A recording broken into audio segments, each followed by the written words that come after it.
If you know, you know. Let's go.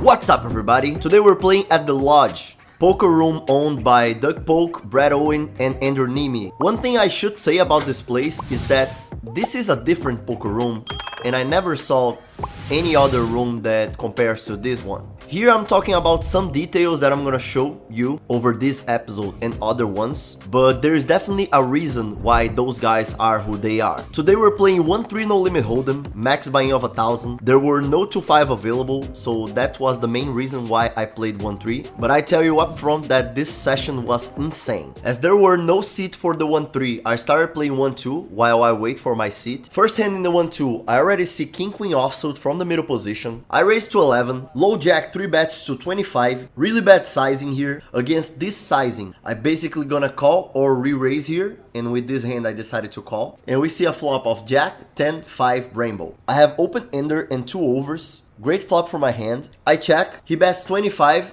and here I could either raise or call. Looking at him, I felt strength, so I decided to call because of that. Otherwise I would raise and put pressure on him. Turn is an 8 of hearts, I check and he checks back. And the river is a 9 of hearts. I don't have the nuts, but I got a great hand here, and I'm gonna bet big. I decide to bet $100. He quickly calls. I show the king queen. He shows queens, and we win the hand. Our seat is ready in the 1-3, and I buy in for the max. There's another vlogger right in the other side of the table. First hand in this seat, I get king 8 suited from the big blind. Hijack raises to 15 and I call. We go heads up to a flop that comes king 8 jack with 1 diamond and 2 hearts. I check and he checks back. Turns a blank. Now I'm gonna lead. I bet $26. He quickly calls and the river comes a 3 of hearts. Now I'm mostly losing to flushes, which there are many in his range. But there are also many hands that he could call a big bet from me here. So I decided to bet big here, pretty much a pot-sized bet to $76. And he quickly re-raises me to $275. As I said before, we're losing to many flush possibilities that he has in his range. Oh my god, I'm running so bad lately, man. I got no relevant information about this guy, and that's a pretty close spot. I honestly feel I have too good of a hand here to fold, especially because he has some other 2 pair that he decides to raise here, and I'm beating all the 2 pairs besides king jack. But after thinking for a minute or two, I decided to fold. And he shows a set of 3s in the river. Pretty sick that he got there. Thankfully it was the 3 of hearts, so I could escape this hand. And even though I lost this hand, at least I played the best way I could. This next hand I'm in the under the gun +1 with jack 10 suited. Under the gun straddles to 6. I raise to 25.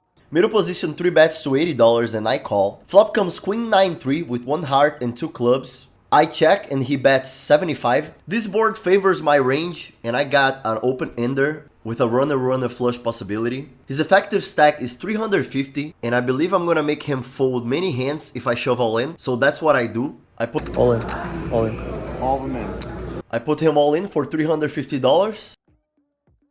He folds and we win the hand. The next hand I get the first pocket aces of the night. Just so you know, there will be plenty other ones. I open raise to $15. Corey calls. Cutoff, who is the same player from last hand, 3 bets to $60. Action is back to me and I'm definitely gonna 4-bet. The question is how much? We're playing $1,000 deep. It's important that I don't make either too big or too small. I decided to make a little bit smaller than I would do versus 2 players in position against me. I 4-bet to 190. They both call, which is nice. Flop is great. King 6-5 rainbow. Here I should clearly see bet a third of the pot, in my opinion. But instead, I don't know why, I made a little more than half pot, $310. I would be really okay with this sizing if there was a flush draw in the board at least. Especially if I didn't have the ace of that particular flush draw. But with a rainbow board, I highly recommend you to bet 1/3 in a situation like that. They both fold and I win the hand.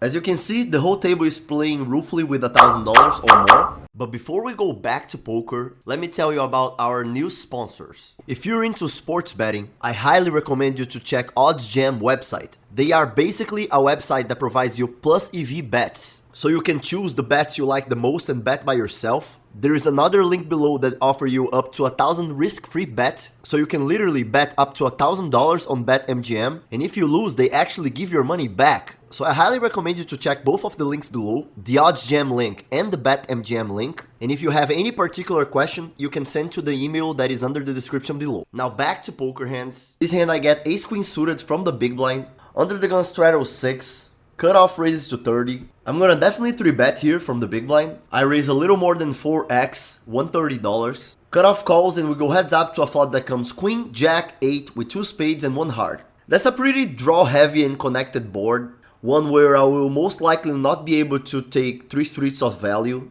So here, playing out of position and that deep, I decided to check. He bets $90 and I call. Turn is a jack of hearts. No reason to panic. I'm gonna check again and probably call for any bet he does. But he checks back. The river is one of the worst cards in the deck. A king of spades. I check, hoping to see a check from him, which he does. We show our ace queen and it's good.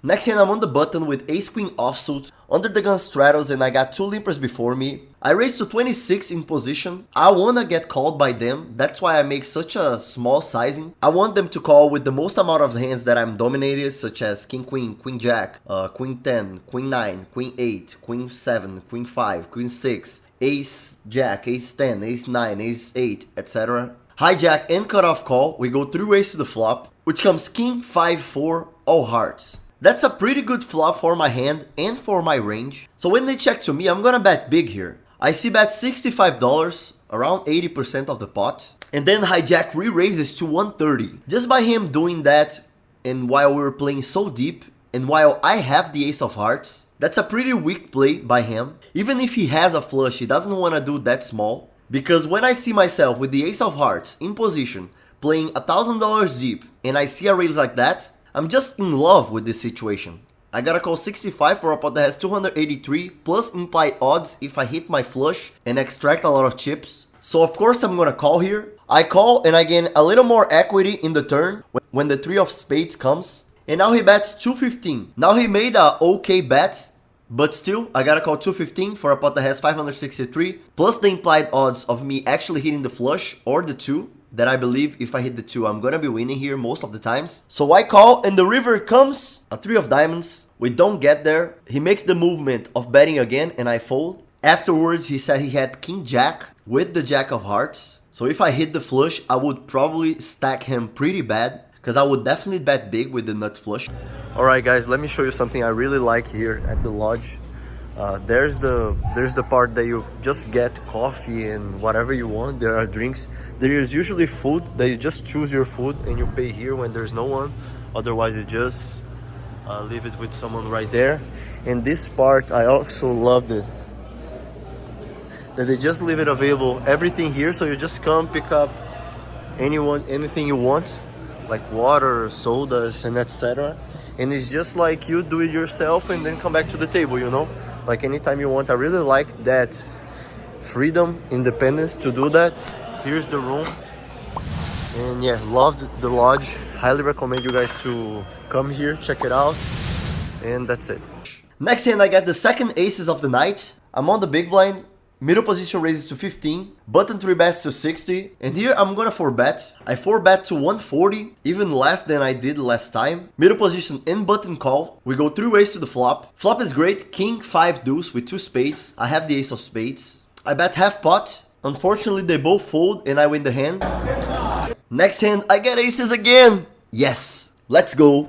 I'm playing the small blind, button raises 25, I 3-bet to 70, I will usually make it $100 here, but I made it 70 because I didn't want to lose nobody. Only button calls, we go heads up to the flop, which I make top set, ace 9 8 rainbow. I decide to c-bet 2/3 here, mostly because button would call a lot a c-bet, but that's not what he did. He actually raised, for 250. I thought about raising, but I rather just call and evaluate the turn. Turn is a 5 of diamonds, 6-7 gets there, but if you have 6-7 now, sir, congrats. I check, he checks back, now I'm sure he doesn't have 6-7. In the river comes a 9 of spades. Man, if he has a 9, I believe the best way for me to extract here is actually checking, because he's gonna bet the 9, I'm gonna shove and he's gonna probably call with the 9. So after considering my options between checking or betting, I decide to check, and unfortunately he checks back. He shows 10 jack and I win the hand. Should have bet, should have bet. It's like an aces again. What? Winning something like $1,000, playing for like 3 hours so far. And then this hand happened. I got ace-10 offsuit from the under the gun +1, under the gun straddle 6, and I open raise to 20. Look at one time. Only big blind calls. He was calling with a lot of garbage. Flop is great. Ace 9-8 rainbow. He checks to me. I see bet 20 and he calls. Turn is a 5 of diamonds. He checks to me and I'm gonna bet again. I bet $40 and he calls. And the river is a 9 of spades. He checks to me, and I believe there are many 9s in his range, so I decide to check back. Oh, you should have fucking bet that. Ah, you have a 9, man? Sucker. Oh my god, man. Come on. He shows Jack 9 off, and he wins the Nice play, Nitro. hand. I decide I'm done for today, winning a little more than $1,000 in 3 hours and 20 minutes of game. Great session overall. I'm still gonna play many sessions at the lodge. If you have any questions, feel free to put it in the comment section here, or send me a DM on Instagram. On Instagram, you'll have a way closer connection to me, because there I can post what I'm doing real time. Stay tuned because there's a lot of very interesting episodes coming up. I guarantee you won't regret watching them. The mission of this channel is helping you become a better poker player, and see you guys next time.